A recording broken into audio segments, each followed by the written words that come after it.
व्यास श्रीमद् भागवतम प्रथम स्कंद अध्याय 17 श्लोक संख्या 5 अनुवाद तात्पर्य कृष्ण कृपा मूर्ति श्री श्रीमद् अभय चरणारविंद भक्तिवेदांत स्वामी प्रभुपाद द्वारा कस्तम मच्चरणे लोके बलात् दंस्य बलान् बली नरदेवोऽसि वेषेण नटवत्कर्मणा द्विजः क कौन हो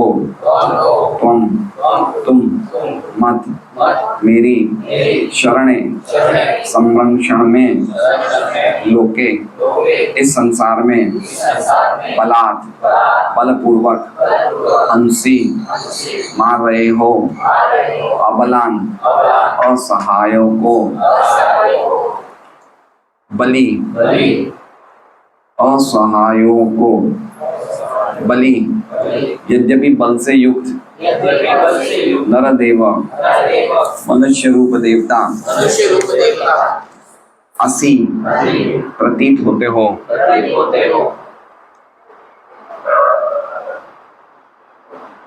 वेषेण अपने वेश से नटवत अभिनेता जैसे कर्मणा कर्मों से कामों से अद्विज जो द्विज न हो।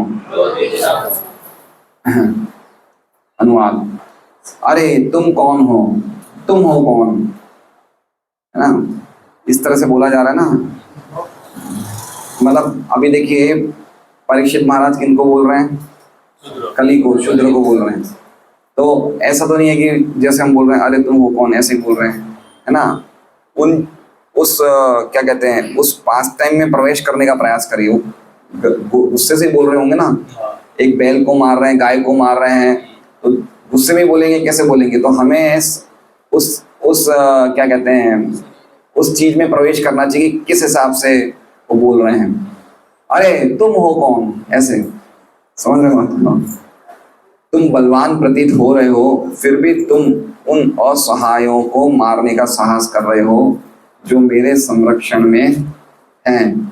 वेश से तुम देवतुल्य पुरुष राजा बने हुए हो, किंतु अपने कार्यों से तो तुम द्विज क्षत्रियों के सिद्धांतों का उल्लंघन कर रहे हो। ओम अज्ञानतिमिरान्धस्य ज्ञानाञ्जनशलाकया चक्षुर्मिलितं येन तस्मै श्रीगुरुवे नमः। नामशेष्टं मनुमभिषचि पुत्रमत्र स्वरूपं रूपं तस्याग्रजमुरुपुरीं मातुरीं गोष्ठवाटिं राधाकुन्दं गिरिवरं ओ राधिका माधवाशं प्राप्तो यस्य कृपया श्रीगुरुं तं नतोऽस्मि। वन्देऽहं श्रीगुरो श्रीयुतापदकमलं श्रीगुरून् वैष्णवांश्च श्रीरूपं सहस्रजातं सैकण्ठगुणान्वितं तं सजीवं साद्वैतं सावधूतं परिजनसहितं कृष्णचैतन्यदेवं श्रीराधा कृष्णपादान् सैगणललिता शिवशाखान्वितांश्च गुरुवैष्णव भगवान् तेन स्मरणाय विघ्नविनाशन् अनायासेन निजवाञ्छितपूरन्। हरे कृष्णा कृष्णा कृष्णा हरे हरे, हरे राम राम राम हरे हरे। सभी भक्तों का श्रीमद् भागवतम क्लास में स्वागत है।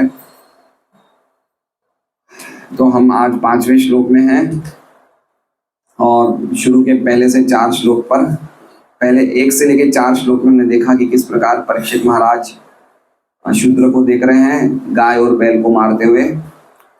और अब 5 से 6 श्लोक में वो शूद्र के साथ अर्थात कली के साथ संवाद करते हैं और 7 से 11 श्लोक तक वो गाय और बैल के साथ संवाद करेंगे। तो ये 2 श्लोक हम सोच रहे हैं कि आज 2 श्लोक लेने का प्रयास करें, क्योंकि आज सर्वदिक प्रभु के घर में गृह प्रवेश का कार्यक्रम है। तो हो सकता है कि हम लोग जो यहाँ एकत्रित हुए हैं प्रीति भोज प्रसाद प्राप्त करने के लिए, उनको थोड़ा सा विलम्ब हो सकता है, लेकिन देखते हैं अगर समय नहीं हो तो एक ही श्लोक करेंगे, देख लेते हैं।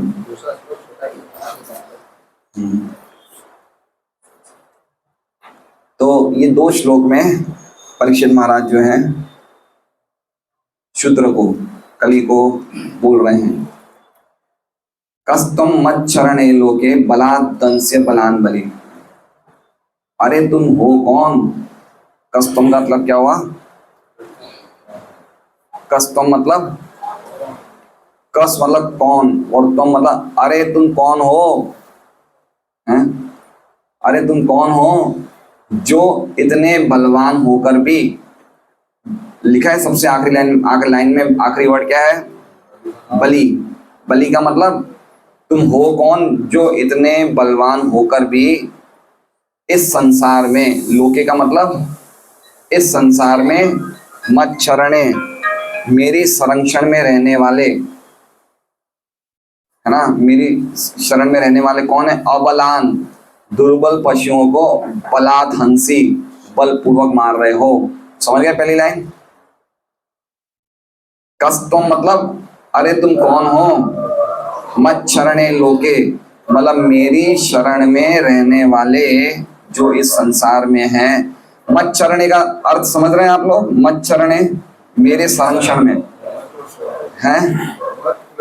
हाँ, लेकिन पहले श्लोक में क्या लिखा था सत्यराज जी, पहले श्लोक में क्या लिखा था, एक शब्द कौन सा था जो इसको कॉन्ट्रडिक्ट कर रहा है पहले श्लोक में, अनाथवत, है ना एक श्लोक, एक शब्द है ना अनाथवत 17.1 में। तो परीक्षित महाराज क्लियर कर रहे हैं कि ये जितने भी दुर्बल पशु हैं अनाथ नहीं है, किसके संरक्षण में है, ये मेरे अंडर में है। इसलिए बोल रहे हैं कि अरे तुम कौन हो, लग रहे हो इतने बलवान, बलवान होकर भी मेरी शरण में इस संसार में दुर्बल पशुओं को बलपूर्वक मार रहे हो। बलाद हंसी, हंसी मतलब मार रहे हो, और बलाद मतलब बलपूर्वक मार रहे हो। ठीक है, तो आगे क्या कह रहे हैं, नटवत, नटवत का अर्थ बता रहे हैं कि तुम नट, नट मतलब समझ रहे हैं, नट के समान अभिनेता, जो कोई एक्टिंग करता है, नट मतलब कोई ड्रामा में कोई एक्टिंग कर रहा है, नाटक में कोई एक्टिंग कर रहा है, तो कह रहे हैं कि नट के समान, नट के समान, नटवत, वत मतलब नट की तरह, नटवत वेषेण वेशभूषा से तो तुम क्या है, नरदेवो, वेशभूषा से तो तुम राजा लग रहे हो।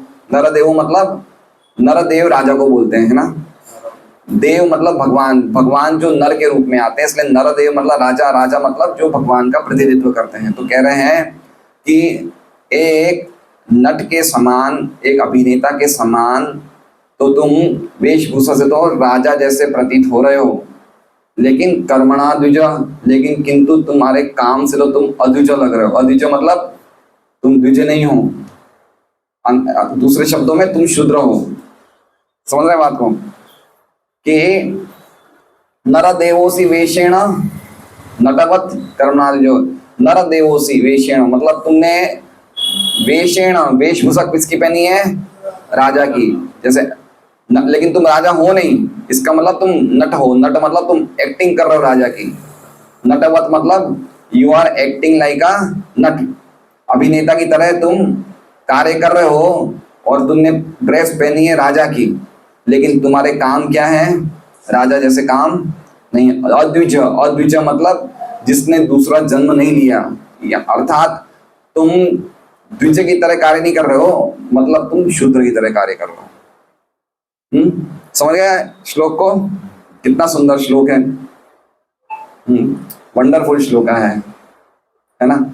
तो इनको दो क्षत्रियों के लक्षण जो नहीं होने चाहिए वो इनमें बता दिए। पहला क्या है, क्षत्रिय जो बलवान होता है वो कभी भी दुर्बल पे वार नहीं करता है। ठीक है, तो सबसे पहले लाइन में क्या बोला उन्होंने कि तुम हो तो बलवान लेकिन तुम दुर्बल पशुओं पे वार कर रहे हो, और दूसरी लाइन में क्या बोला उन्होंने कि तुमने, पहली बात तो तुम शूद्र, तुम राजा हो नहीं, ऊपर से तुमने राजा की ड्रेस पहनी है, और तुम्हारे काम कैसे हैं, शूद्र जैसे हैं। क्यों शूद्र जैसे हैं, क्योंकि तुम पशुओं को मार रहे हो। तो इसका मतलब परीक्षित महाराज व्यक्ति की पहचान कैसे कर रहे हैं, ड्रेस से या काम से। और परीक्षित महाराज कौन है, महाजन है। महाजनों ये न गतासा पंथा 12 महाजन है, यद्यपि उसमें परीक्षित महाराज का नाम नहीं है, but he is following the महाजन, महाजन का अनुसरण कर रहे हैं, इसलिए वो महाजन है। इसलिए वो बता रहे हैं कि व्यक्ति की पहचान उनके कर्मों से होती है, ड्रेस से नहीं होती है। बहुत ही अद्भुत श्लोक है ये। श्रीधर स्वामी क्या कह रहे हैं हम देखते हैं।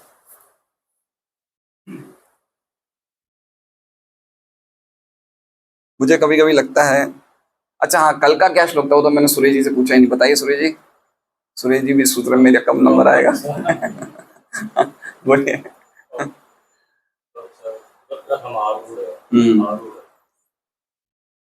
कार्त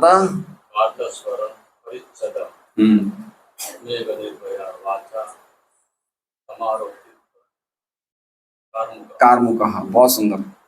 अच्छा, कल वाला श्लोक था, उसकी हमारी थीम क्या थी?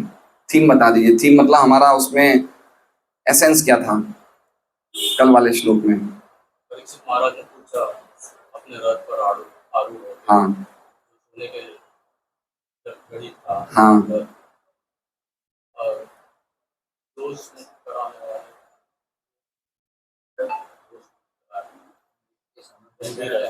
मेघ के समान उन्होंने वाणी से, मेघ के समान गंभीर वाणी से उन्होंने बोला, जो खुद बहुत ही बाणों से और धनुष्य से सुसज्जित थे। ये तो हमारा अर्थ है।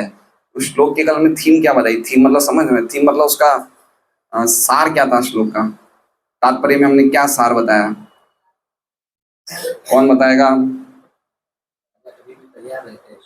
हाँ, राजा तैयार रहते हैं। और कौन बताएगा? कि जो हमारे सबॉर्डिनेट हों उस पे कंट्रोल रखना जरूरी है। सही बात थी, बताया था ना हमने कि ढीला व्यक्ति नहीं चाहिए, उस पे गुस्सा, उसकी वाणी का प्रभाव, उसके हाथ में डंडा होना चाहिए, डिसिप्लिन होनी चाहिए। बात करी थी हमने कल। तो ये थीम थी, कल के श्लोक की थीम क्या थी? कि व्यक्ति जो राजा है या गुरु है या माता पिता है, जिनको भगवान ने ऐसी पोस्ट पे रखा है, जिनके अंतर्गत कुछ सबॉर्डिनेट व्यक्ति हैं, जिनके अंतर कुछ अधीन व्यक्ति हैं, उनको क्या रहना चाहिए? स्ट्रिक्ट रहना चाहिए, डिसिप्लिन में रहना चाहिए, डिसिप्लिन में रखना चाहिए, है ना? समझ रहे बात को? हमने ये श्लोक बोला था कि भाई चाणक्य पंडित बोलते हैं 5 से 15 साल में हाथ में डंडा रखना चाहिए, स्ट्रिक्टली कंट्रोल करना चाहिए, है ना? चाणक्य पंडित की आपने बुक पढ़ी है, चाणक्य नीति? बहुत ही अच्छे श्लोक हैं, अद्भुत हैं, हमारे प्रैक्टिकल लाइफ में इतने यूजफुल हैं। हमें कितनी चीजें पढ़नी है अभी। कब पढ़ेंगे? चाणक्य नीति में एक है, तुलसीदास जी भी बोलते हैं, कल वाले श्लोक से संबंधित तुलसीदास जी भी बोलते हैं, ढोल गवार शूद्र पशु नारी ये सब है शासन के अधिकारी। शासन बोलते, ताड़न बोलते हैं। ताड़न मतलब डिसिप्लिन, डिसिप्लिन। ढोल गवार शूद्र पशु नारी, है ना? तो पॉइंट ये है कि डिसिप्लिन होना चाहिए, क्योंकि अगर हम डिसिप्लिन नहीं करेंगे तो ये लोग बिगड़ने में टाइम नहीं लगता है। बच्चों को डिसिप्लिन चाहिए, स्त्रियों को डिसिप्लिन चाहिए। और एक जगह चाणक्य पंडित बोलते हैं कि 4 चीजों के साथ अगर आप रह रहे हो तो आपकी मृत्यु निश्चित है। ये वो चाणक्य श्लोका में, अब श्लोका तो याद नहीं, लेकिन बहुत अच्छी बात बताते हैं। 4 वस्तुओं के साथ अगर हम रहते हैं तो हमारी मृत्यु निश्चित है। पहली, हमारी जो स्त्री है वो जैसे कहते हैं ना, क्या बोलते हैं उसे, अनचेस्ट है। अनचेस्ट को क्या बोलेंगे? कि वो पतिव्रता नहीं है, जो दूसरे पुरुषों के प्रति आकर्षित होती है, अगर ऐसी स्त्री है। दूसरा बताते हैं, अगर आपका दोस्त है जो धोखा देने में बहुत ही एक्सपर्ट है। तीसरा बताते हैं, अगर आपके घर में नौकर चाकर हैं जिन्होंने आपके सामने जवाब देना शुरू कर दिया है। और चौथा बताते हैं, अगर आपके घर में सांप हो। तो 4 चीजें होने पे कोई भी व्यक्ति जल्दी लंबा जीता नहीं है, हैं? तो ये बहुत ही अच्छे अच्छे इस तरह की बहुत सारी नैतिक बातें चाणक्य पंडित बोलते हैं। 4 चीजें कौन सी हैं? अनचेस्ट वाइफ, चीटर फ्रेंड, तीसरा है सर्वेंट्स जब बोलना शुरू करते सामने, मुंह के सामने जवाब, सेठ के सामने जवाब दे दिया मतलब गड़बड़। और चौथा, अगर घर में सांप है। आजकल नहीं देखे जाते सांप, क्योंकि ये सब आरसीसी के घर हो गए, लेकिन गाँव में, आश्रमों में मिट्टी की कुटिया उठी होती तो कहीं से भी घुस जाते थे। तो इस प्रकार हमने कल का श्लोक देखा था। आज के श्लोक में हम श्रीधर स्वामी क्या कह रहे हैं?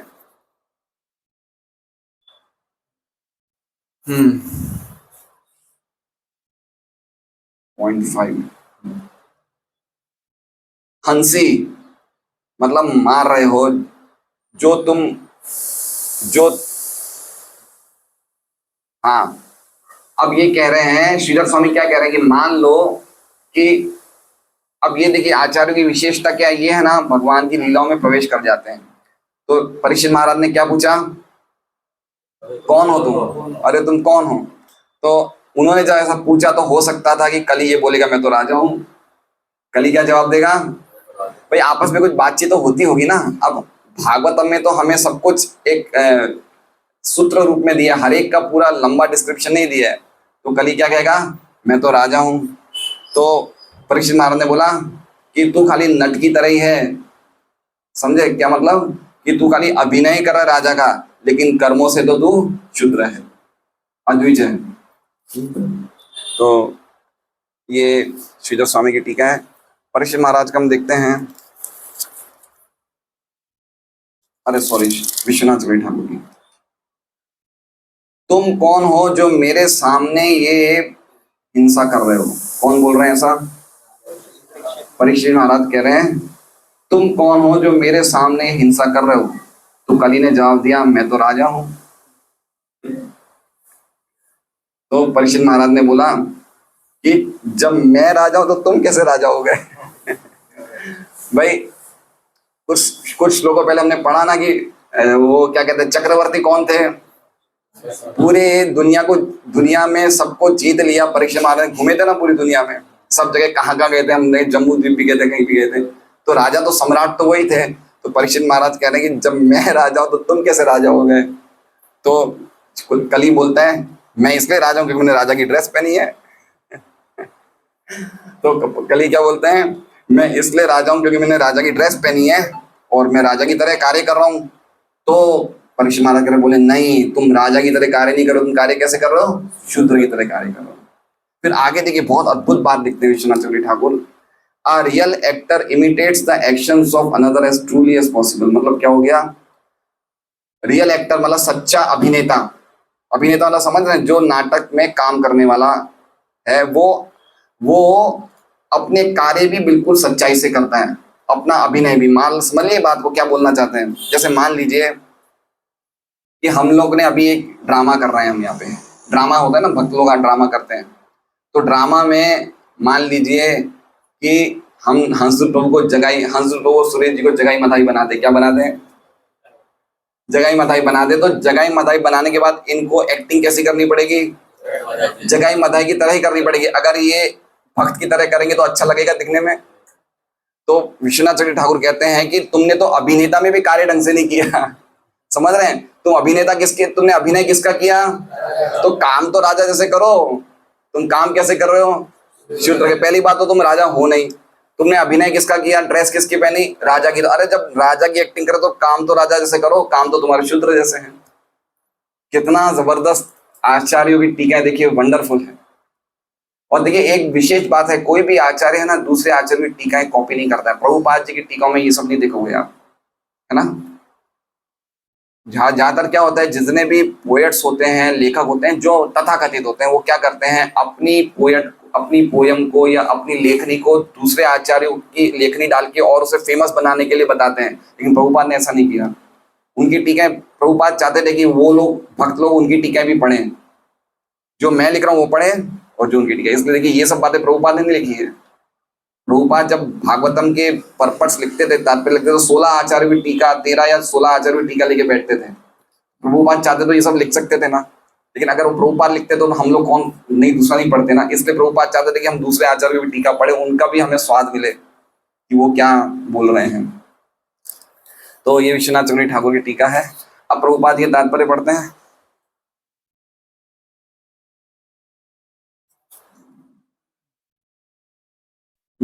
ब्राह्मण, क्षत्रिय तथा वैश्य द्विज कहलाते हैं।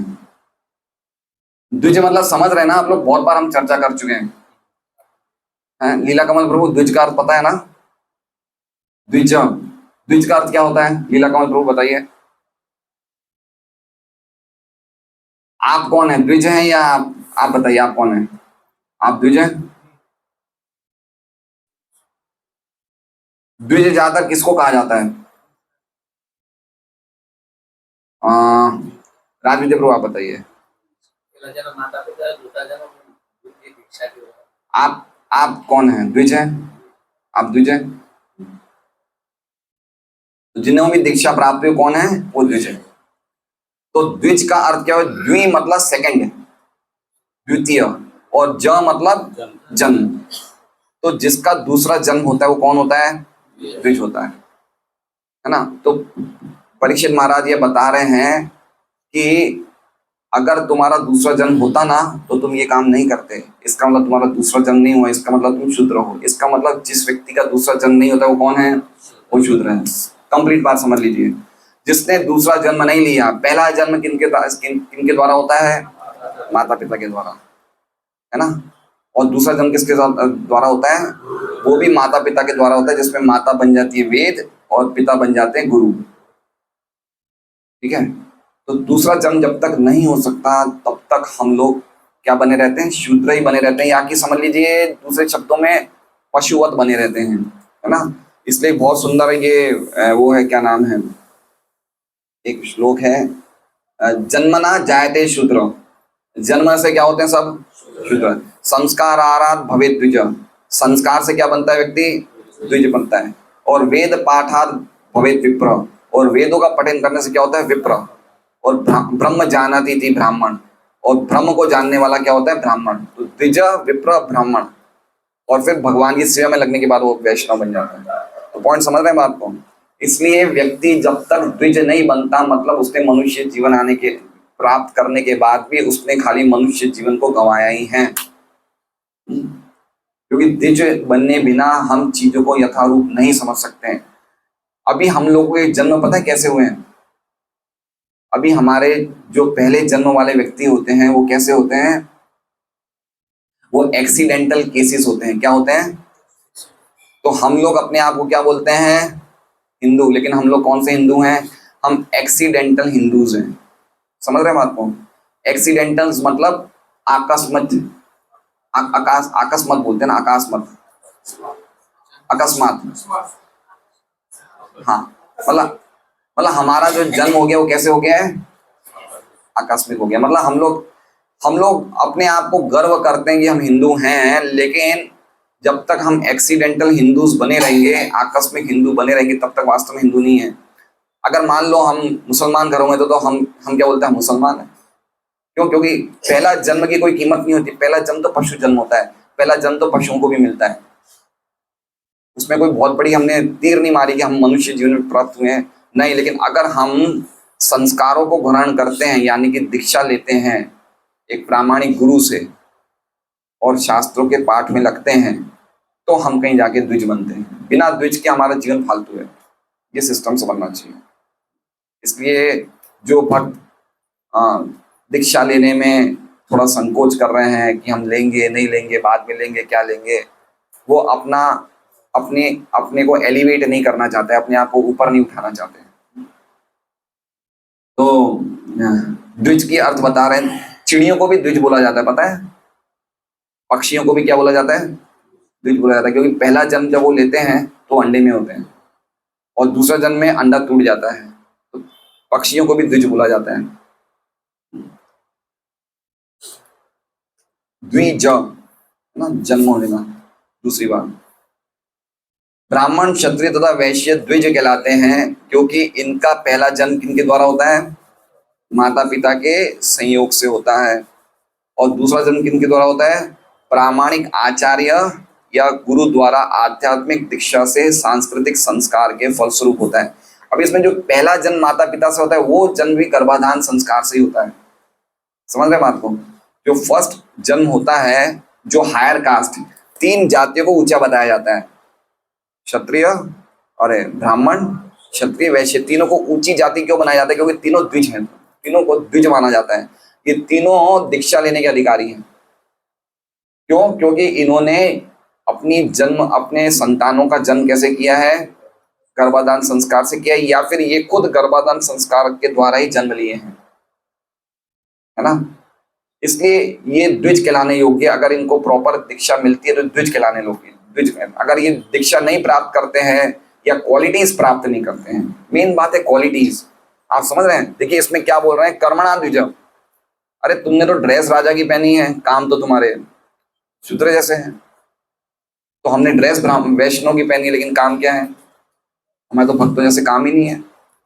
समझ रहे? मेन चीज है क्वालिटीज। कोई व्यक्ति दीक्षा भी ले ले, एक बात ध्यान से सुनिए, कोई व्यक्ति आध्यात्मिक दीक्षा ले लेता है गुरु से, लेकिन जब तक वो गुरु को शरणागत नहीं होता है, गुरु के इंस्ट्रक्शंस को फॉलो नहीं कर रहा है, तो वो दीक्षा नहीं हुई।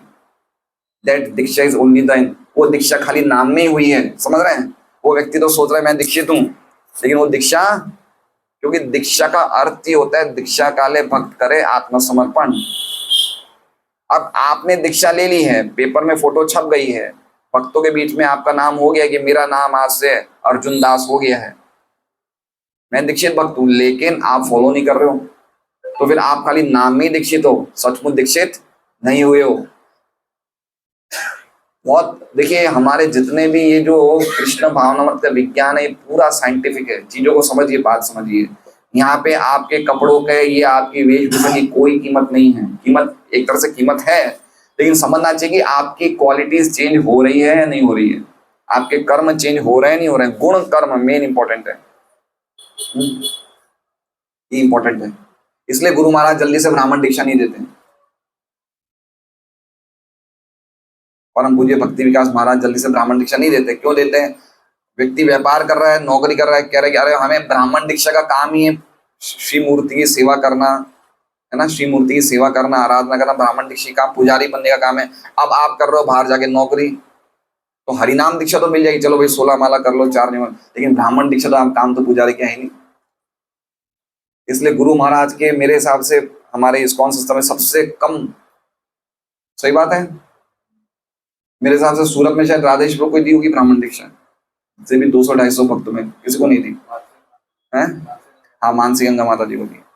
भाई आप काम तो व्यापार ही कर रहे हो, 55 साल तक व्यापार किया, ब्राह्मण बहुगे, चुपचाप बैठ जाओ, हरिनाम करो। हरिनाम करने से ही भगवान की धाम की प्राप्ति हो जाएगी, जरूरी नहीं ब्राह्मण बनना है। ब्राह्मण तो एक पर्टिकुलरली भाई आपको एक्टिविटी करनी, पुजारी की बननी है तो करो, नहीं तो और कोई जरूरत नहीं है। तो ये सब पॉइंट्स है कि व्यक्ति का कार्य क्या है, उसके गुण क्या है,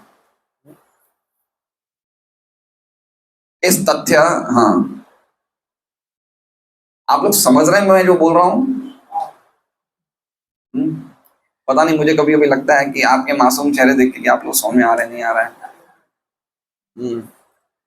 इस तरह क्षत्रिय भी ब्राह्मण के समान द्विज होता है और उसका कर्तव्य होता है कि वो असहायों को संरक्षण दे। तो क्षत्रिय वैश्य जरूरी नहीं इनके काम ब्राह्मण जैसे हो, लेकिन ये भी द्विज बन सकते हैं, है ना, ये द्विज बन सकते हैं जब ये भगवान का प्रतिनिधित्व करते हैं, तब ये द्विज बन सकते हैं। तो क्षत्रिय, इसमें लिखा है कि क्षत्रिय राजा असहायों को संरक्षण प्रदान करने तथा दुष्टों को दंड देने के लिए ईश्वर का प्रतिनिधि, ईश्वर का प्रतिनिधि मतलब ये भगवान के प्रतिनिधि हैं, क्योंकि भगवान का क्या काम है अनिल जी, क्या काम है भगवान का, क्या ऑब्जेक्टिव है आने का? यदा यदा हि धर्मस्य ग्लानिर्भवति भारत अभ्युत्थानम धर्मस्य तदात्मनं सृजाम्यहम् परित्राणाय साधूनां विनाशाय च दुष्कृतां धर्म संस्थापनार्थाय संभावयामि युगे युगे। तो भगवान के प्रतिनिधि कौन हुए? क्षत्रिय राजा हुए, जो वही काम करते हैं कि धर्म को प्रोटेक्ट करते हैं और जो धर्म को तोड़ रहे हैं उनको नाश करते हैं, है ना। तो ये क्षत्रिय अगर वास्तव में द्विज है तो उसको ये काम करना चाहिए। ऐसे ही भगवान का आदेश क्या है? सर्व धर्मान परित्यज्य मन मना भो मत भक्तो। तो जो रिप्रेजेंटेटिव होते हैं, जो भक्त होते हैं, वो भगवान को रिप्रेजेंट करे, तो उनको भी यही संदेश का प्रचार करना।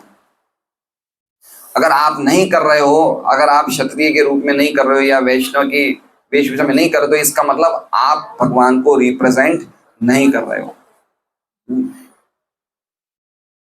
जब जब प्रशासकों द्वारा इस नैतिक कार्य में अनियमितता आती है, तब धर्म की पुनः स्थापना के लिए भगवान का अवतार होता है। मतलब कलयुग किसको ब्रेक करता है, समझ रहे बात को? कलयुग किसको अटैक करता है? कलयुग किसको अटैक करता है? जो धर्म को तोड़ते हैं उसको। किसको अटैक करेगा? जो धर्म को तोड़ते हैं उसको कलयुग अटैक करता है। समझ गए बात को? अभी मेरी बात सुनिए, अभी कुछ समय के बाद कौन सा मौसम शुरू होगा? बारिश। बारिश किसको अटैक करेगी? जिसके सिर पे छाता नहीं होगा। जो रेनकोट नहीं पहना होगा उस पर बारिश अटैक करेगी, जिसने रेनकोट छाता लगा रखा उस पर अटैक करेगी नहीं करेगी। तो कलयुग किस पे अटैक करेगा? जो धर्म का पालन नहीं कर रहा है, जो 4 नियमों का पालन नहीं कर रहा है, उसको कलयुग तहस नहस कर देगा। कली मतलब एक व्यक्ति है, पुरुष है। कली, काल को भी कली बोलते हैं, कली का समय है ना। मैंने जैसे बताया, पृथ्वी एक देवी भी है और पृथ्वी का एक जड़ रूप भी है। गंगा जी का भी एक रूप है और गंगा जी देवी भी है। तो इस प्रकार से अलग अलग प्रकार में कली एक पुरुष भी है, कली काल भी है। तो आप जब धर्म को नहीं मानोगे तो कली अटैक कर देगा। ये बात समझ ऐसी है। धर्म की रक्षा नहीं करोगे, गाय की रक्षा नहीं करोगे, कली अटैक कर देगा।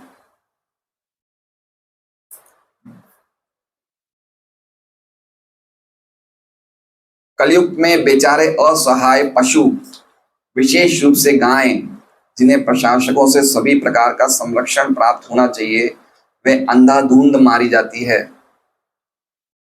इस तरह के प्रशासक, जिनकी नजरों के सामने घटनाएं घटती रहती है, केवल नाम के ईश्वर प्रतिनिधि हैं। आप लोगों को पता है, एक सेकंड,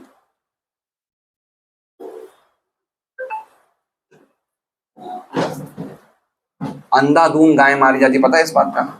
भारत में कितनी गाय रोज कटती है? 5,000, 10,000, 50,000 या फिर 1 लाख? बताइए। एक दिन का बोल रहा हूँ, 1 महीने 1 साल का नहीं बोल रहा हूँ। इसमें कहा है प्रभुपाद ने 50 साल पहले, तात्पर्य वे अंधाधुंध मारी जाती हैं।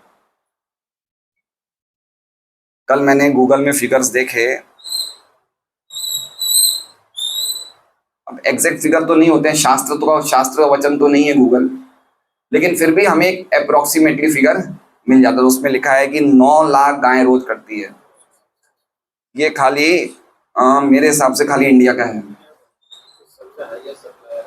हाँ, 9 लाख गायें, जितनी गायें नंद महाराज की थी, 9 लाख गायें थी, रोज कटती। आप समझ लीजिए कौन से देश में इतनी गायें कट रही है। वो देश में जहाँ पे भगवान ने गीता भागवत, जहाँ पे भगवान प्रकट होते हैं, उस देश में इतनी गायें कट रही है। बताइए कहाँ है हमारे एडमिनिस्ट्रेटिव्स, कहाँ है हमारे chief minister, prime minister, president, कहाँ है? बताइए।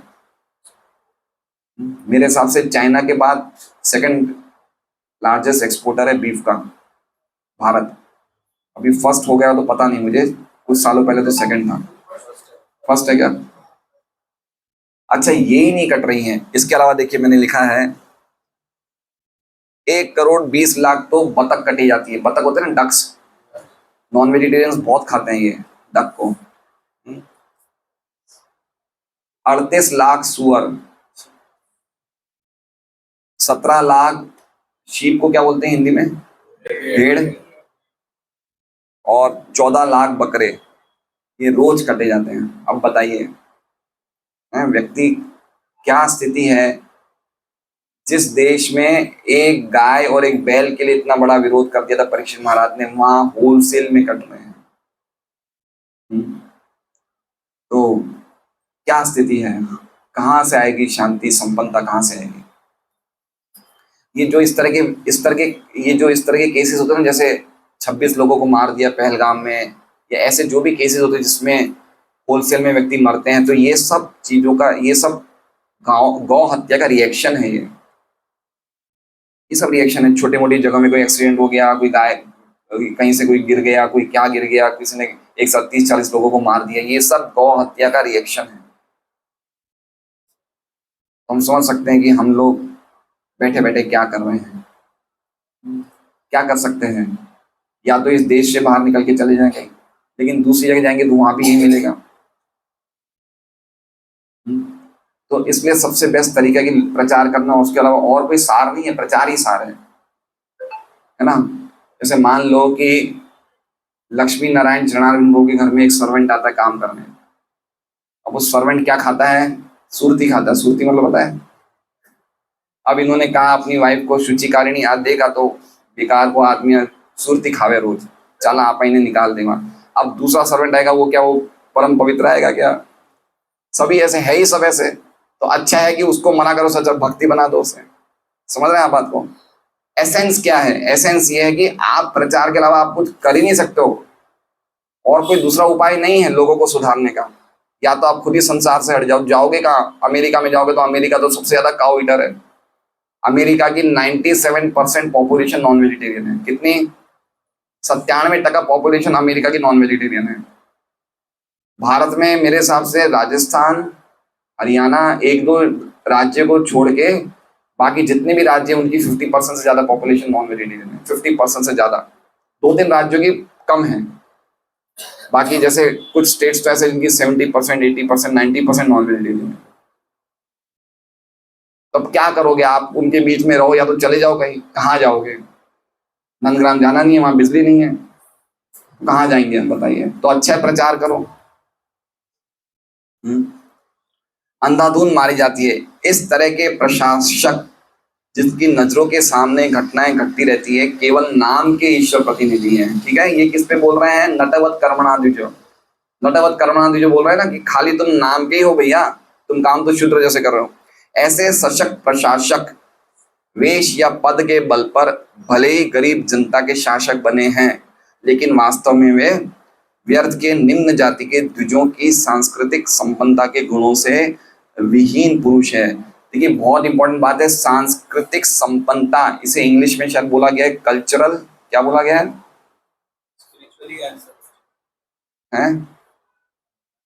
कल्चरल मतलब कहने का मतलब कि ये हमें गैदर करना है, ये हमें एकत्रित करना है, संस्कारों को हमें डेवलप करना है।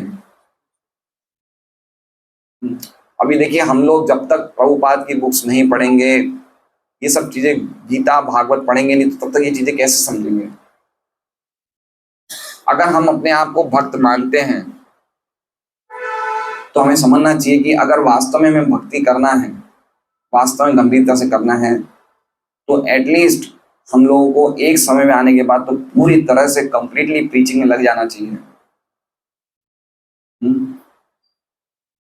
क्या मिलेगा हमें बताइए? हम 10 घंटा काम करते हैं, कितना कमा लेंगे? 10-12 घंटे काम करते कितना कमा लेंगे? ये कमाने के बाद क्या मिलेगा? कितनी रोटी खा लेंगे संदीप जी? 2। कमाने के बाद कितनी आएंगे? 6। समझ रहे हैं?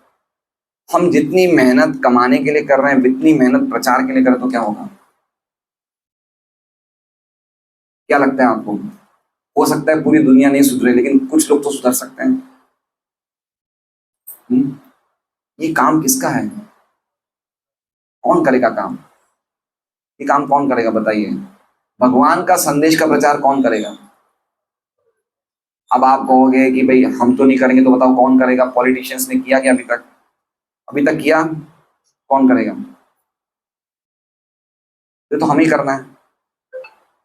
तो इसलिए व्यक्ति कभी कभी सोचता है, भक्त लोग कभी सोचते हैं कि मेरे से सेंसेस कंट्रोल नहीं हो रहे हैं, मैं चला प्रगति नहीं कर पा रहा हूँ, मेरे में ये दोष है। लेकिन सब चीजें हट जाएगी अगर व्यक्ति प्रचार करने में लग जाएगा।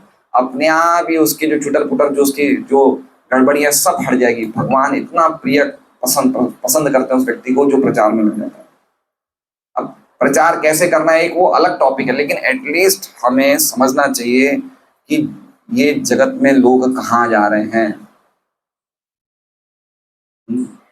पॉइंट समझिए बात को।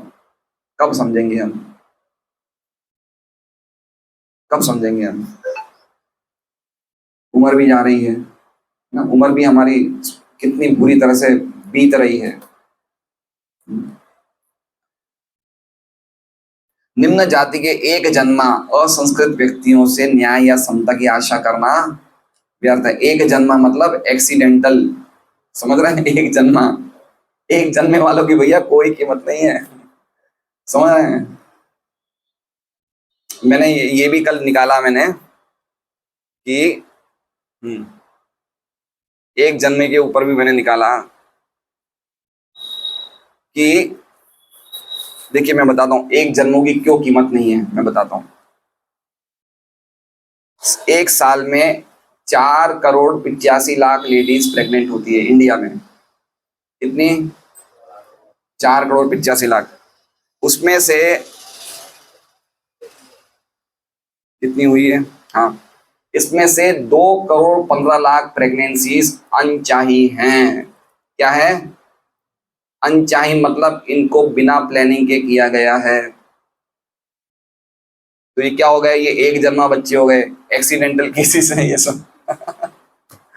अब बताइए क्या क्या लोगों का क्या उनकी थिंकिंग होगी, क्या उनकी चेतना होगी, क्या उनकी विचारधारा होगी? हम रह सकते हैं उनके साथ? बताइए। अब भक्ति करने के बाद रह सकते हैं? मान लीजिए कि सत्यराज प्रभु अब बहुत अच्छे भक्त बन गए हैं, एक बार ये दिल्ली जाते हैं और इनको एक 4 बेड का रूम मिलता है, व्यापार के काम के लिए जा रहे हैं, एक 4 बेड के रूम में रहने के लिए जा रहे हैं, और शेयरिंग रूम है, इनके साथ बाकी 3 व्यक्ति हैं, वो नॉन वेज खाने वाले, ड्रिंक करने वाले, तो एक दिन नहीं बिता पाएंगे, है ना? समझ रहे हैं बात को? तो हम लोग किनके बीच में हैं? क्या स्थिति है हमारी? लोग तो पूरी तरह से जैसे कहते हैं कि कोई प्रकार का, सब ये अनचाही है। अर्जुन ने पहले अध्याय में ये वार्न कर दिया भगवान को, अरे भगवान आप क्या कर रहे हो भाई, आप युद्ध करवाओगे, स्त्रियां प्रोटेक्टेड नहीं रहेगी, और ये क्या रहते हैं, क्या कहते हैं, ये सब वर्ण संकर पैदा हो जाएंगे, संभाला नहीं जाएगा, इनसे भारी काम है। तो ये सब बातें बहुत ही साइंटिफिक बातें हैं ये सब। कहाँ जा रहा है हमारा समाज? लेडीज बाहर नौकरियां कर रही है, खाने पीने का ठिकाना नहीं है, घर को संभालने का ठिकाना नहीं है। आने वाली पीढ़ियां क्या देख के क्या सीखेगी बताइए? हमें भी काम करना है आगे, है ना? जेंट्स लोगों का कोई टाइम का ठिकाना नहीं, सुबह 8 बजे जाएंगे, रात को 8 बजे आएंगे, 12-12 घंटा, 13-13 घंटा। गधा भी 6 बजे के बाद काम नहीं करता है। समझ रहे हैं बात को? तो हम लोग क्या है बताइए, क्या कर रहे हैं हम लोग? हमें डर लग रहा है कि अगर हम भक्ति करेंगे पूरे टाइम, और अगर हम अपने काम धंधा नहीं करेंगे, तो हमें रोटी कैसे मिलेगी? जो अधर्म कर रहा है उसे रोटी मिल रही है, तो जो प्रचार करेगा उसे नहीं मिलेगी? भाग्यश्री रोटी मिलेगी? मिलेगी, क्यों नहीं मिलेगी? श्रद्धा शब्दे विश्वास कहले सुदृढ़ निश्चय, कृष्ण भक्ति कहले सर्व कर्म करते हैं। ये तो श्रद्धा है कि कृष्ण भक्ति कर रहा हूँ, भगवान सबको दे रहे, मुझे क्यों नहीं देंगे? तो अपनी भक्ति को साइड पे रख के हम भयंकर काम कर रहे हैं, मेहनत कर रहे हैं, तो ये थोड़ी कोई ये भक्तों का जीवन नहीं है। कर लिया खूब जन्मों से, खूब मेहनत कर ली, पिछले जन्म में भी तो कर रही थी ना 14-14 घंटे नौकरी, एक जन्म नहीं करेंगे तो क्या फर्क पड़ता है? हम तो कब से घूम रहे हैं भाई, अनादि काल से घूम रहे हैं, कितने जन्मों में नौकरियां करिए, कितने जन्मों में व्यापार किया, अब एक जन्म मत करो। तो कहने का मतलब ये निर्देशन जो है समझना चाहिए कि कितनी बड़ी आवश्यकता है प्रचार की। निम्न जाति के एक जन्मा असंस्कृत व्यक्तियों से न्याय या समता की आशा करना व्यर्थ है। अब जो भी हमारे सरकार में है या विपक्ष में है, या जो भी राजकीय पक्ष में जितने भी, कितने हैं? एक जन्मा है, द्विजन्मा है, कौन है?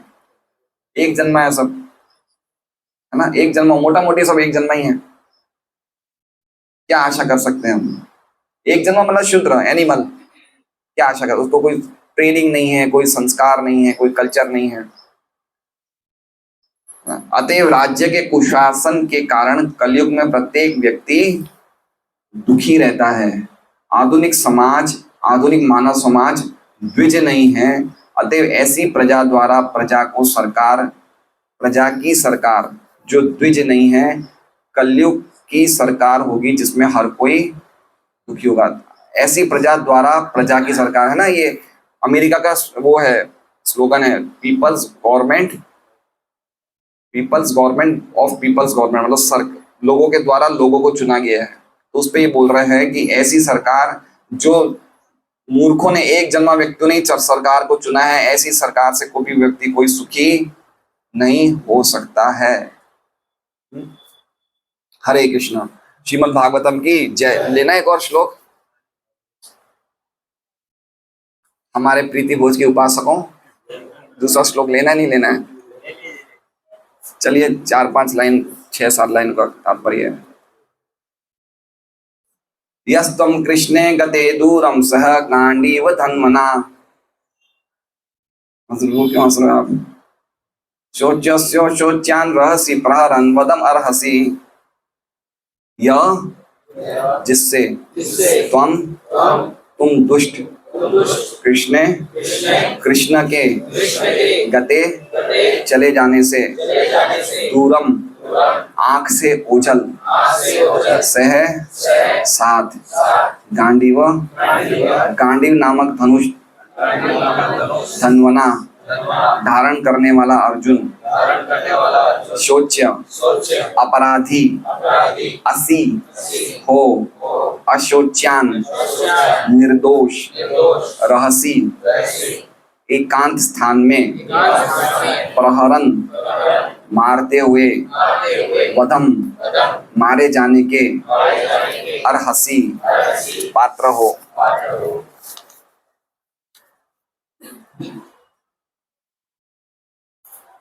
अब ये क्या कह रहे हैं? यस्तम कृष्ण गते दूरम, कौन हो तुम? यस्तम मतलब ऐसे कौन से दुष्ट हो तुम? कृष्ण गते दूरम, कृष्ण के दूर जाने से मतलब कृष्ण का तिरुभाव हो जाने से, कृष्ण भगवान अप्रकट हो गए। और सह गांडीव धनवना, और उनके साथ अर्जुन जो गांडीव धनुष को धारण करने वाले थे वो भी चले गए। शोच्यो अस्य शोच्यान रहसी हैं, तो शोच्यो का अर्थ बता रहे हैं अपराधी हो, और अशोच्यान का बता रहे हैं निर्दोष पशुओं को मार रहे हो। तुम अपराधी होकर निर्दोष पशुओं को मार रहे हो। कहाँ मार रहे हो? रहसी मतलब प्राइवेट प्लेस में, मतलब एक तरह से कहते हैं निर्जन स्थान में मार रहे हो। वदम अरहसी, तुम्हारा वध होना निश्चित है, अब तुम नहीं बच सकते हो। क्या कह रहे हैं? तुम ये समझ रहे हो कि कृष्ण चले गए हैं, अर्जुन चले गए हैं, तो तुम जो चाहे कर सकते हो। तुम इन जानवरों को, निर्दोष जानवरों को तुम मार रहे हो, इसका मतलब तुम अपराधी हो। कहाँ मार रहे हो? बिल्कुल निर्जन स्थान में मार रहे हो, छुपके से मार रहे हो। इसका मतलब तुम अब बचने योग्य नहीं हो, तुम्हारा वध निश्चित है। ठीक है, हम अनुवाद पढ़ते हैं। अरे धूर्त, क्या तुम इस निर्दोष गाय को मारने का दुस्साहस इसलिए कर रहे हो कि भगवान कृष्ण तथा गांडीवधारी अर्जुन दृष्टि से बाहर है? इसलिए कर रहे हो क्योंकि तुम इस निर्दोष को एकांत स्थान में मार रहे हो, अतएव तुम अपराधी हो और वध किए जाने के मतलब ये समझिए कि परीक्षित महाराज ने तलवार निकाली थी, अब तुम्हारा निश्चित है, तुम खत्म होने वाले हो, तुम्हें कोई नहीं बचा सकता। इस तरह से परीक्षित महाराज बोल रहे हैं। श्रीधर स्वामी देखते हैं क्या बोल रहे हैं।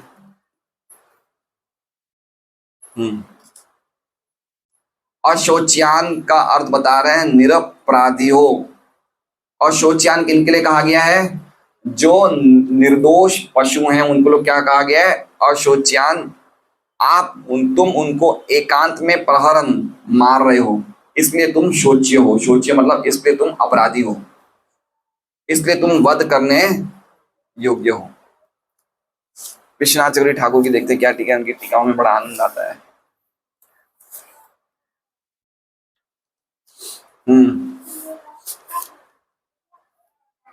अब देखिए, अब पहले श्लोक में उन्होंने क्या पूछा? 5वें श्लोक में कौन हो तुम? अरे तुम कौन हो?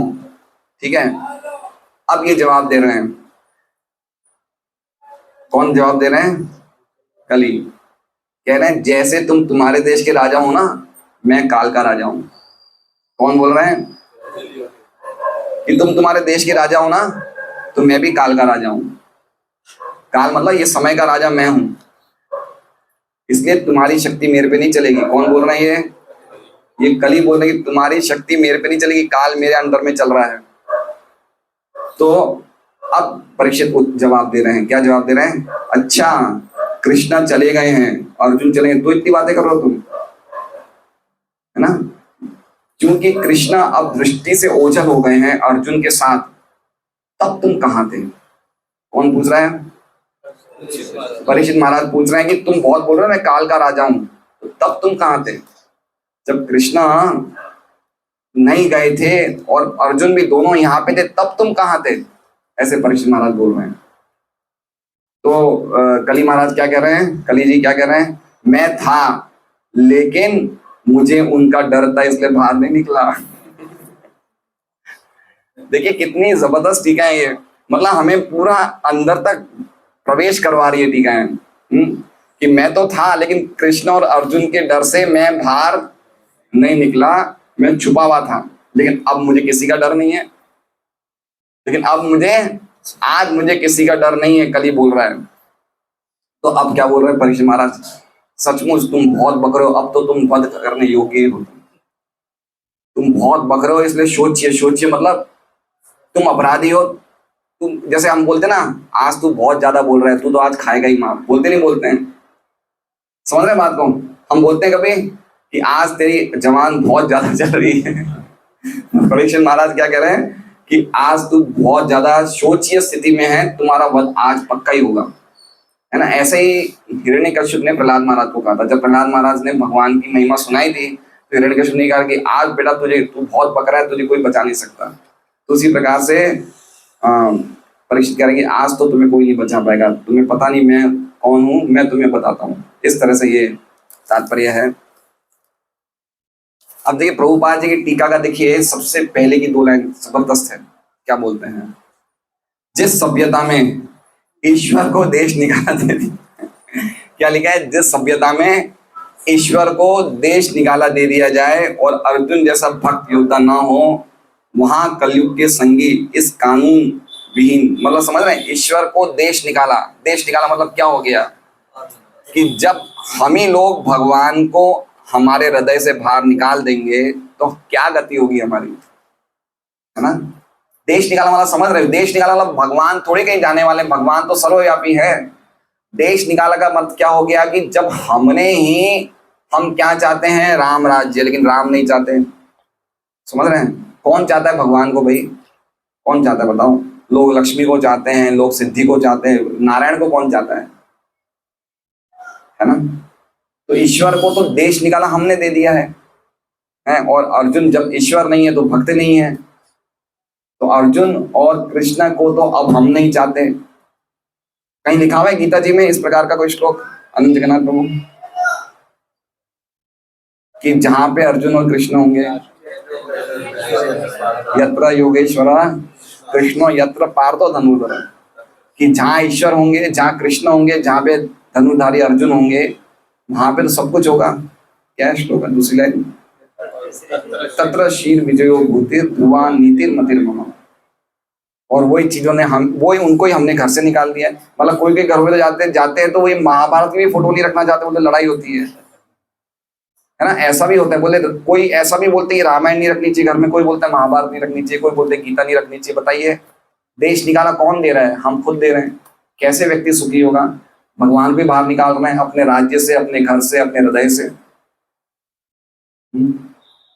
पॉइंट ये है कि जब तक हम लोग भक्ति नहीं करेंगे, जब तक भक्तों का ईश्वर को देश निकाला कर दिया मतलब भक्ति नहीं कर रहे हैं, और अर्जुन की इज्जत नहीं है मतलब भक्तों का संग नहीं कर रहे हैं, तो क्या होगा? कल ही अटैक करेगा। समझ रहे बात को? आज मैं बहुत सुंदर एक श्लोक पढ़ रहा था, पुरंजन महाराज की कथा पढ़ रहा था। उसमें पुरंजन महाराज को भगवान, जब पुरंजन अगले जन्म में स्त्री बनती है और उनके पति का देहांत हो जाता है, तो बहुत विलाप करती है अपने पति की डेड बॉडी पे। तब भगवान कहते हैं उन्हें, क्या नाम है, पुरंजन को, वो श्लोक मुझे याद नहीं है, मैंने लिखा हुआ है।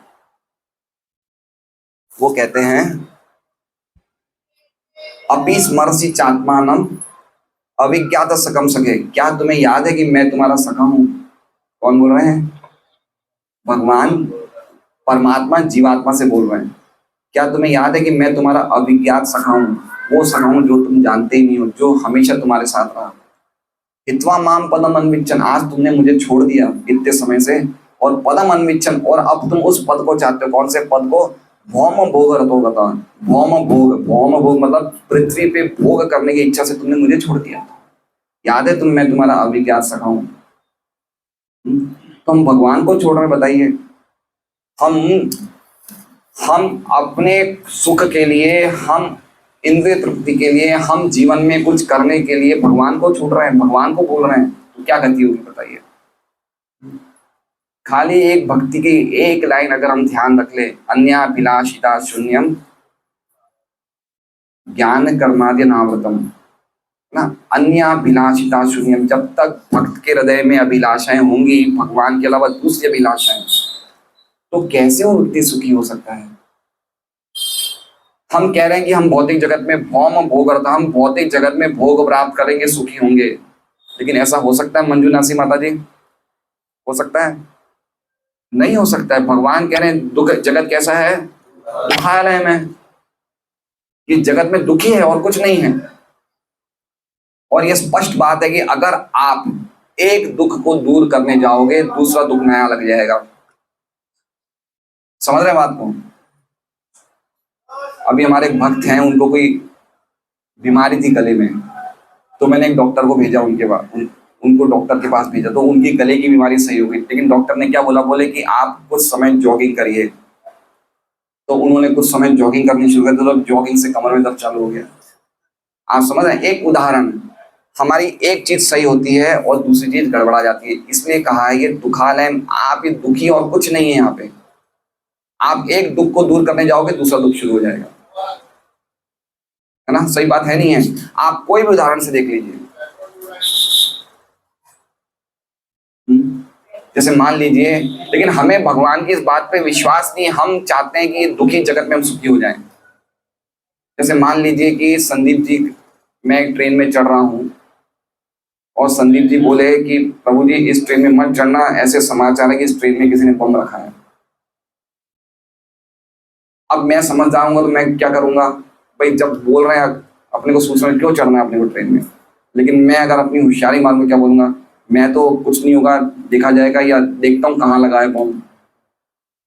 तो मूर्खता है। तो भगवान कह रहे हैं दुख है, अब आप ये ढूंढने मत जाओ कि कहाँ सुख है, तो दुखी है वो। कोई भी ट्रांजैक्शन करोगे आपको दुखी मिलने वाला है।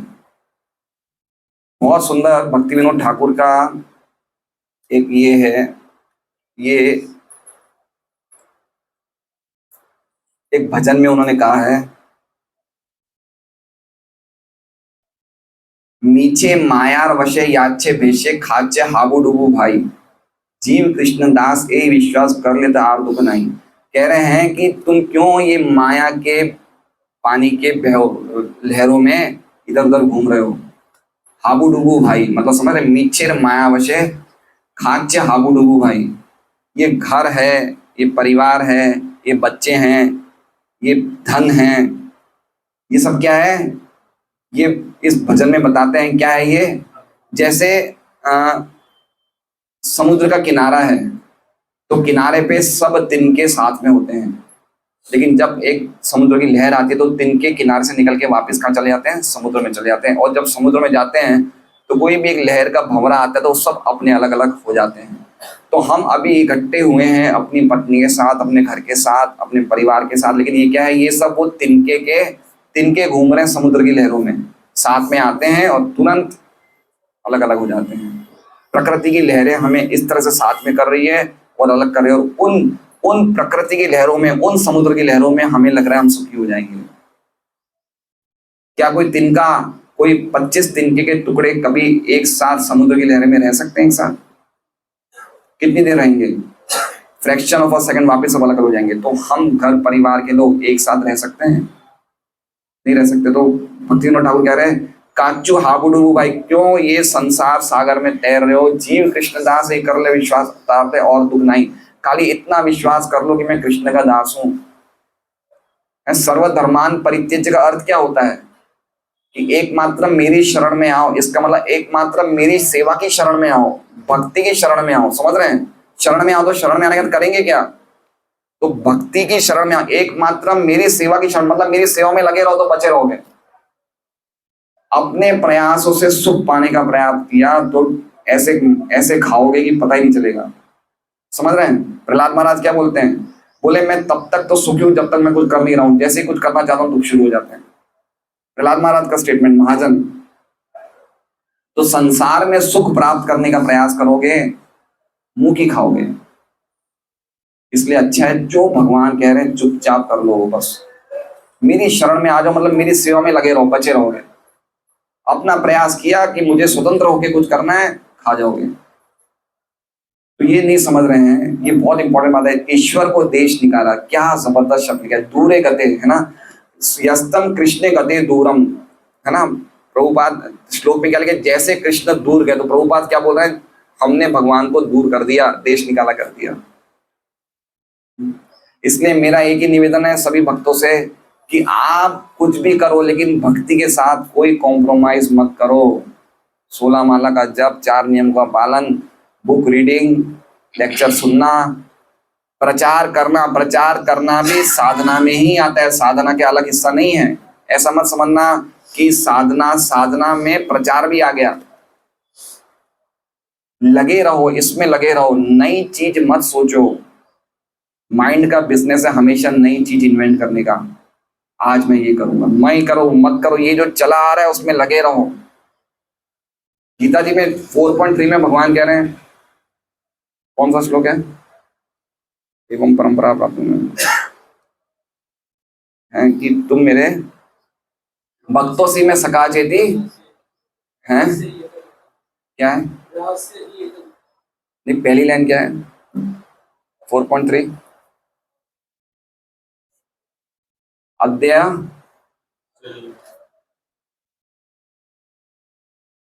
बताइए। हाँ, से स एवायम मायातेद्य योग प्रोक्त पुरातन, स एवायम, जो मैंने करोड़ों साल पहले दिया था वो ही मैं अब तुम्हें दे रहा हूँ। कोई चीज भगवान ने नई नहीं बताई, जो मैंने योग की शिक्षा पुरातन पहले दी थी वो ही दे रहा हूँ। कोई नई चीज इन्वेंट मत करिए, है ना। हम लोग नया इन्वेंट करना चाहते हैं, कुछ नया नया, मतलब मेरा ये काम धंधा चल रहा है, मुझे इसमें 50,000 महीने के मिल रहे हैं, अब मैं 1 लाख कैसे कमाऊं, अब 1 लाख कमा रहा हूं, 2 लाख कैसे कमाऊं। नई चीजें इन्वेंट मत करो। भौतिक जगत के लिए जितना आपको आवश्यकता है इतना लो, भक्ति के लिए टाइम दो। जो प्रयास करना है भक्ति के लिए, अगर आप मान लो जैसे नरपत जी अभी महीने के 1 लाख कमा रहे हैं, अब ये 2 लाख कमाएंगे तो इनका टाइम एनर्जी कहाँ जाएगा, कमाने में जाएगा नहीं जाएगा, तो भक्ति कम होगी नहीं होगी। घंटे तो इनके पास भी 24 है, सबके पास 24 ही है, तो इनकी एनर्जी कम होगी, भक्ति में टाइम कम होगा, दिमाग कम चलेगा, तो वही बात है ना। इसलिए तस्सेव हेतु प्रयतेत कोविदो न लभ्येत तब भ्रमताम उपरिते, और जो चीजें जगत में कहीं नहीं मिले उस चीज के लिए प्रयास करो। सब जगह क्या मिलेगा, आहार निद्रा भय मैथुन सब जगह मिलेगा, उसके लिए क्यों कर रहे हो प्रयास। झोंक दो, एक जीवन भगवान की सेवा में झोंक दो, देखी जाएगी। इतने जीवन बर्बाद हो गए, अगर भगवान नहीं भी हुए तो क्या हुआ, एक और बर्बाद हो जाएगा। नुकसान कहाँ है बताइए, है ना।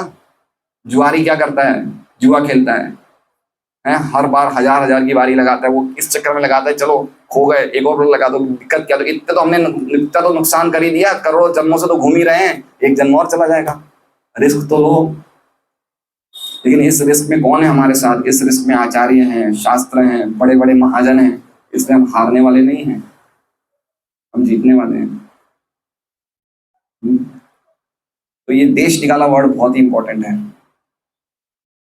जिस सभ्यता में ईश्वर को देश निकाला दे दिया गया हो, और जहां अर्जुन जैसा भक्त योद्धा ना हो, वहां कलयुग के संगी इस कानून विहीन राज्य का लाभ उठाकर एकांत कसाई घरों में, एकांत कसाई घर कहाँ लिखा है, निर्जन स्थान लिखा ना भागवत श्लोक में, निर्जन, एकांत कसाई घरों में गाय जैसे निर्दोष पशुओं का वध करने की व्यवस्था करते हैं। एकांत क्यों रहते हैं कसाई घर, एकांत में क्यों है।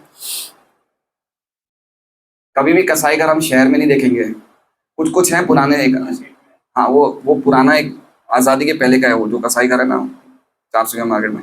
बाकी जनरली जितने भी कसाई घर है एकांत में होते हैं, निर्जन में होते हैं। क्यों है, इलीगल नहीं, रजिस्टर्ड भी होते हैं, रजिस्ट्री में। हाँ, उनकी चीखें सुन के कोई भी व्यक्ति कांप जाएगा, है ना। इसलिए एकांत में रखा कि उनकी आवाजें सुनी नहीं जा सके। बहुत इंपॉर्टेंट बात है एकांत कसाई घर।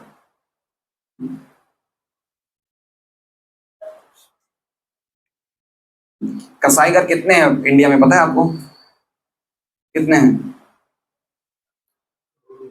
1630 कसाई घर तो खाली रजिस्टर्ड है, 1630, और अनरजिस्टर्ड है 30,000। कितने कसाई घर हैं?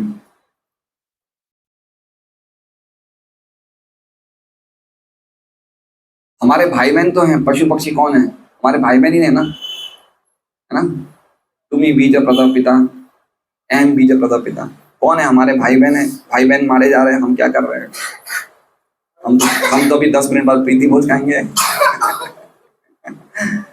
तो समझिए बात को, भाई बहन ही तो वे क्या हुए? राजा, पहले के राजर्षि इसी हिसाब से तो प्रजा की रक्षा करते। तो प्रजा के लिए खाली मनुष्य नहीं थे, प्रजा, प्रजा मतलब ये पशु पक्षी भी प्रजा में आते थे।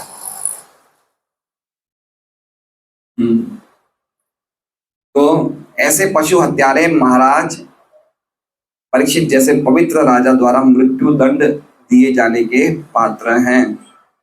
जो अपराधी एकांत स्थान में पशु का वध करता है वो पवित्र राजा द्वारा उसी तरह मृत्युदंड पाने का भागी होता है जिस तरह एकांत में अबोध बालक का वध करने वाला हत्यारा। देखिए नई चीज जोड़ दी प्रभुपाद ने, क्या लिख रहे हैं?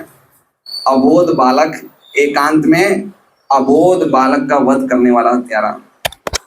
बालक का हत्या एकांत में कहाँ होती है? एबॉर्शन।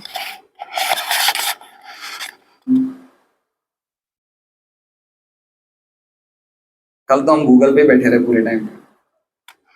एबॉर्शन का रेट्स देखा मैंने।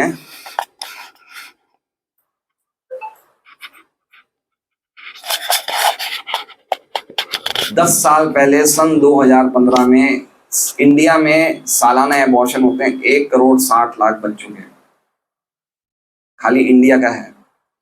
भागा 365 करिए कितने होते हैं? 1,60,00,000 भागा 365 तो डेली का निकल जाएगा। देखिए जरा,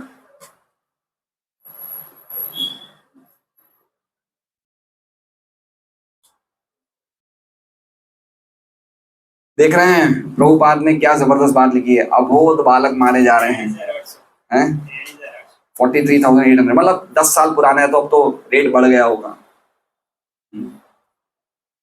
तो ये कह रहे हैं अबलान बली, मतलब दुर्बल व्यक्तियों पे कितना जोर चलाता है बलवान व्यक्ति। और आजकल क्या है कि जितने भी ऊंचे हॉस्पिटल्स होते हैं उसमें एबॉर्शन शब्द तो बहुत कम बोला जाता है। पता है क्या बोला जाता है? Tissue clearance. क्या जाता है कि एक टिश्यू बढ़ गया था उसको हम काट रहे हैं जिससे कि सुनने में थोड़ा सा एकांत निर्जन, सुनने में अच्छा लगे। वैसे एक्चुअली में देखा जाए कि एबॉर्शन का वर्ड हिंदी में होता है गर्भपात। एबॉर्शन का मतलब क्या होता है? नहीं, सॉरी, एबॉर्शन का मतलब होता है भ्रूण हत्या। गर्भपात अलग हो गया। गर्भपात मतलब मिसकैरेज। आप समझ रहे हैं? तो भ्रूण हत्या नहीं बोली जाती, नहीं तो लगेगा हमने हत्या करी। क्या बोला जाता है? Tissue clearance. तो जोर का झटका धीरे से लगे, है ना? ये देखिए क्या स्थिति हो गई है। अच्छा, आजकल व्यक्तियों को ये नॉर्मल लग रहा है, ये नॉर्मल लग रहा है ना? ये चीजें हमें नॉर्मल लग रही है। बच्चे ज्यादा हैं, एबॉर्शन करा तो कोई दिक्कत नहीं है। या आज आज मेरा क्या कहते हैं, इस महीने कमाई कम हुई है, ईएमआई ज्यादा रुपए की, एबॉर्शन करा दो। समझ रहे हैं बात को? एबॉर्शन नॉर्मल है। तो स्थिति ये हो रही है कि जो गलत काम है उसको हम नॉर्मल समझ रहे, तो गलत काम दूर कैसे होंगे? पॉइंट तो ये बात है। पॉइंट ये बात है कि अगर वो गलत काम ही हमें गलत नहीं लग रहे तो दूर कैसे करेंगे हम? तो ये नॉर्मल जीवन हो गया है। नॉनवेज, ड्रिंकिंग, गुटखा पान, एबॉर्शन, है ना? बिना शादी के आप साथ में एक ही घर में रह रहे हैं, स्त्री और पुरुष। ये सब चीजें आजकल क्या हो गई? नॉर्मल। अगर आप बोलोगे कि ये सब चीजें क्यों कर रहे हो तो लोग आपको क्या समझेंगे? ये व्यक्ति पुराने विचारों का है। तो ऐसी स्थिति हो गई है, बताइए। तो ये किसके अटैक्स है? ये सब कली के अटैक्स हैं। मैंने बोला ना, मैं काल का राजा हूं। मैं किसका राजा हूं? काल का। मेरे हिसाब से लोग चलेंगे, खाली एक सिंपल कारण से, क्योंकि हम धर्म को ब्रेक कर रहे हैं। कली पूरा तहस नहस कर देता है। इसलिए प्रभुपाद बोले कि 4 नियमों का स्ट्रिक्टली फॉलो करो। तो ये बहुत इंपॉर्टेंट बात है कि हम लोग समझें इन बातों को। श्रीमद् भागवतम की जय।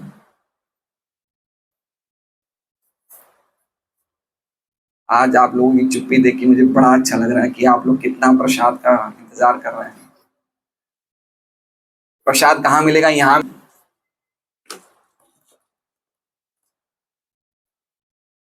आज सर्वाधिक प्रभु और